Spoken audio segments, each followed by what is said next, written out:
Did you ever wonder why we have less blue M&Ms or blue Jolly Ranchers in your bag when it's seriously the best flavor?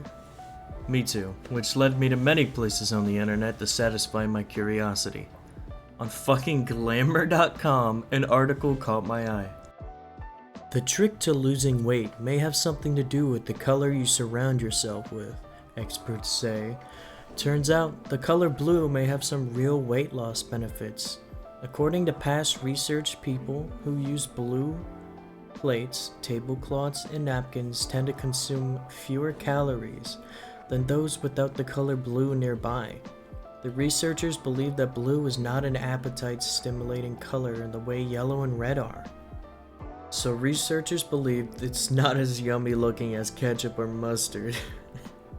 This actually makes sense, as there was a trend where things would be multicolored, food specifically, like blue ketchup or my favorite, Lunchmaker's Loco Nachos. I miss those. I may not understand what they mean, but they are going for the smaller versus bigger plate theory. If you have the same spaghetti on a big and a small plate, you'd be inclined to eat more from the bigger plate than the smaller plate.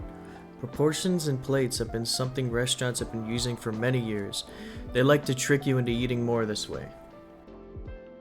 I also read that it could be because the lack of the blue flavor makes us want to buy more, and I'm not entirely opposed to this theory. Companies love money, they'll do anything for it, but really I know why.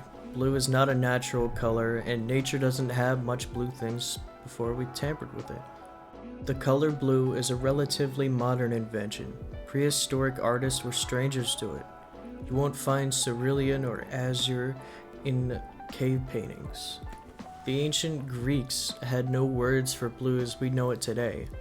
Homer described the sea as wine dark in the Odyssey, and neither can it be found in the Icelandic sagas, the Koran, ancient Chinese stories, or myriad other texts. The only ancient culture to have a word for blue was the Egyptians, and they were also the only culture that had a way to produce blue dye. Blue rarely appears in nature. There are few blue animals, fruits, or vegetables, and the early painter's palette was restricted to earth colors: reds, browns, yellows, blacks. Blue only appeared when the Egyptians started mining and unearthed lapis lazuli, a semi-precious stone first found in Afghanistan about 6,000 years ago. Lapis was scarce and thus greatly prized, and was used to adorn the tombs of pharaohs and the eyes of Cleopatra. That was a solid fucking attempt. I'm gonna go play some VR chat. Kiss you on the mouth, editor. Mwah, have a good day. The process of dyeing with indigo is so complicated that it's a wonder mankind ever discovered its true blue secrets. Without certain steps in the process, indigo won't reveal any blue color at all.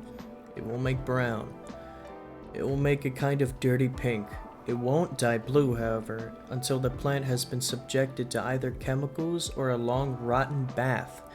Then different chemicals added to to create a green dye bath. The blue color never appears until the fiber is oxidized after submersion in a green vat. So that's the old explanation, but blue jeans are popular, no means cheap though. The pure amount of explanations for such a small product is insane. I saw conspiracy theories that you would never have thought of out there, but I think it all comes down to this. They have to cut costs somewhere, and blue dye is expensive. And since scientists think you don't want blue and it's unappetizing, they put less in the bag.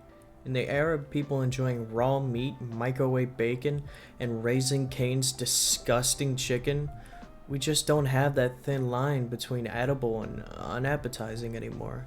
We're literally pigs. We'll eat anything no matter what people say. Be nice to people, and have a good night first. Here we go. The only ancient culture to have a word for blue was the Egyptians, and they were also the only culture that had a way to produce blue dye.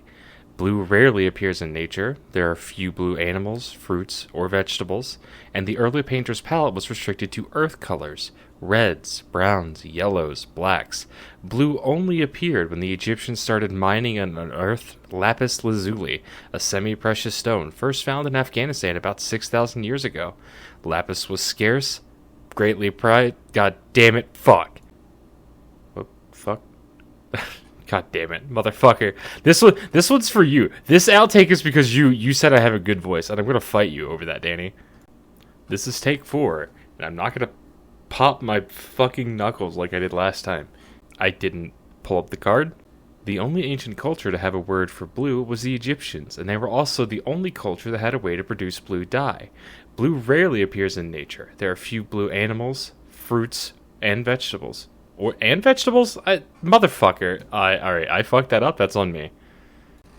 We are on take 5, and we're looking for a winner this time. The only ancient culture to have a word for blue was the Egyptians, and they were also the only culture that had a way to produce blue dye. Blue rarely appears in nature. There are few blue animals, fruits, or vegetables, and the early painters' palettes was restricted to earth colors: reds, browns, yellows, blacks. Blue only appeared when the Egyptians started mining and unearthed lapis lazuli, a semi-precious stone first found in Afghanistan. I fucking hate myself.